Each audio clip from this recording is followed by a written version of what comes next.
All right, good morning. We're on January the 14th. You sure it's the 14th, not the 15th? No, 15th's tomorrow. This is the 14th. Tomorrow's an holiday. All right, we are on the 14th apparently. I think the deer season is over in Georgia now. I'm a little confused about that. I think maybe yesterday was the last day. Today. So basically, we're out here feeding the deer. We are in for some bad weather in the next few days. Now, I want to not. I know what we call bad weather is nothing to the people that are living in the Midwest and out in the, out up in near Canada and up in the plains and all. And I promise you that we feel for you very much. I just cringe to think about the cold that you're enduring up there. So I'm not making light of it at all. We're going to reach into the low 20s in the next few days, which I realize is nothing compared to what our brothers and sisters up in the Midwest are feeling. So our thoughts and prayers, as they say, definitely are with you. And it sounds really bad. But nevertheless, I continue to do my job of declaring the name of Yeshua, Jesus, before men. Now, it has become increasingly clear to me that the focus of my videos needs to be on who Jesus is. Exactly who is Jesus? And the big question, of course, is Jesus God or was he just a man?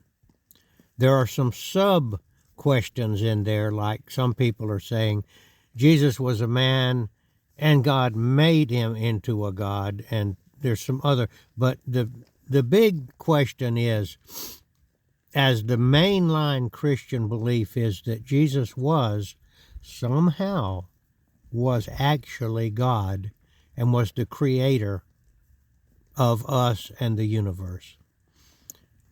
Now, the only information we have to go by is that the Bible, the Gospels of Matthew, Mark, Luke, and John, and also the Old Testament has many prophecies concerning who the coming Messiah would be.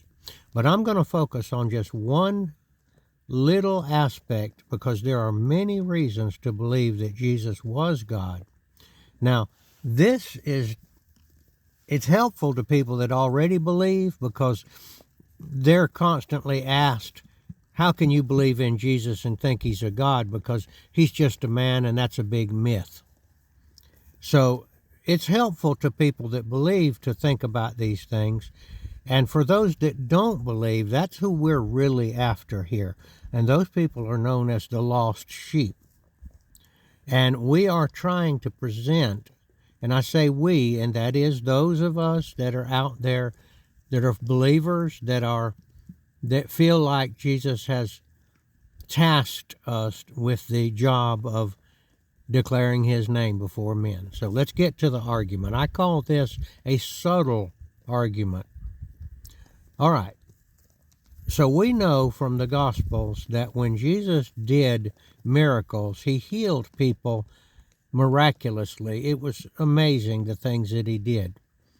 Now, of course, this is according to the Bible. Now, if you don't, you can say, oh, we don't believe in the Bible, but I'm presenting it. I do believe it, and I'm presenting it as if it were true. So the Bible says that Jesus healed these people, and then on several occasions it said, and they worshiped him. Now, my picture in my mind is that they fell at his feet. Now, that's what I call worship.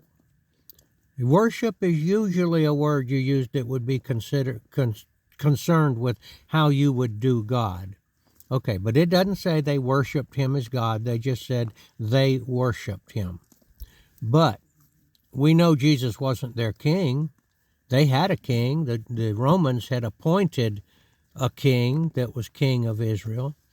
So, and if the king of Israel thought that the people were worshiping him as a king, they would have very likely arrested him for challenging their authority. So Jesus, this is the point. Jesus, when they worshiped him, after he did these miraculous things, he never corrected them. He never said, "Oh, I'm sorry, don't worship me. I'm neither your king or I'm certainly not God. So I'm just a man like you. So I'm glad you're really glad that I gave you your sight or cured you from leprosy or whatever he did." But Jesus never told them that. He never said, "Oh, excuse me, I'm just a man, don't worship me." So the saying is that Jesus received worship. He accepted the worship, therefore implying that he was receiving it correctly, that he was in fact God and a man. He was God, you might say, in disguise as a man. And he received worship. Now, let's carry it a little further. When Jesus was brought before Pontius Pilate by the Jews claimed that Jesus was trying to be the king of Israel. And of course, the implication was they were trying to get Pilate riled up by saying, "Hey, this guy's claiming to be king. He's challenging Caesar," because Caesar is the one, Rome is the one that was controlling Israel at that time, and they were the ones who said who was king and who wasn't king. And so the Jews were implying to Pontius Pilate, who was the governor of Israel, they were implying this guy's trying to challenge Caesar's authority by saying that he is the king. And everybody knows that the king is Herod, a different king that Caesar accepted as king. So Pontius Pilate asked him. He said, basically, "Are you a king?" And Jesus essentially said yes. "But," he said, "my kingdom is not of this world. If I were king of this world, wouldn't my soldiers fight for me?" And of course, Jesus had no army. So he told Pilate, he said, "Yes, for this reason I was born, to be a king." But he quickly qualified that by saying, "But my kingdom is not of this world. If my kingdom were of this world, wouldn't my soldiers fight for me?" So Pontius Pilate was immediately told by Jesus, "Hey, I'm not challenging Caesar. I'm not challenging you, and I'm not challenging Caesar's appointed king. My kingdom is not of this world." Now, if Jesus was saying, now remember, let's put it together, he already received worship from the people out there. But he admitted to Pilate he wasn't the king of this world. He wasn't the physical king of Israel. So was Jesus, he was saying he was a king, but when he received worship from the people that he healed, now he was now saying that, I'm saying that he was receiving the worship all right. He didn't correct them, but he was receiving that worship as king of heaven. I'm not the king of this world. I'm another kind of king. So Jesus was in essence when people say Jesus never said he was God, he didn't make a blank statement. Hey, you guys, listen up. Everybody listen now, and don't forget it. Get your notebooks out and write this down now, because I want to make sure it winds up in the Bible. I am king. I am God. Now, Jesus didn't make a statement like that, but he made subtle inferences, and one of them is that he received worship, and then at a later date told Pilate that he was not, that his kingdom was from somewhere else. Therefore, Jesus, in a roundabout way, and it's not very roundabout, it's pretty straightforward, he received worship as God, and later told Pilate that he was a king, but it wasn't of a fleshly, earthly nature. And so Pilate said, okay, he accepted that. He said, okay, I can see. Now, Pilate, this is not Pilate's words, but his reasoning would have been, well, I can see you're not challenging Caesar. I can see you're not challenging me. And I can see you're not a troublemaker, because I've heard some pretty good stuff about you. Pilate had heard about the miracles. Jesus wasn't going around telling people to take up arms against Caesar. I wouldn't be surprised if Pilate heard that Jesus told the people that it was okay to pay tribute to Caesar, because in effect it's Caesar's money. So give unto Caesar what is Caesar's. And Jesus said, give unto God what is God. Now, what was Jesus saying? He wasn't starting a tax rebellion against Caesar. Well, that no doubt got back to Pontius Pilate. And he's saying, well, this guy's actually telling the people to pay their taxes. And they could care less if he rendered unto God, if people rendered unto God what is God's, because God wasn't asking the people to overthrow the Roman Empire. He was telling them to lead good lives and do good and forgive people. That meant forgive the Romans. So that's why Pontius Pilate, in my opinion, said, I find no fault in this man. He was not an ill-informed governor, where the Jews had spies out watching Jesus. Well, you know good and well that the Romans, Pontius Pilate, had some guys out there watching him real close, taking notes and reporting back to him what the guy said. And so that's my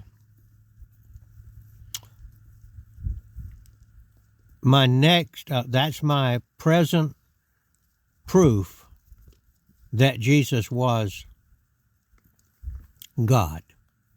One more time, I'll tell you. He received worship, and he told Pilate that he was not a king of this world, but that he was a king.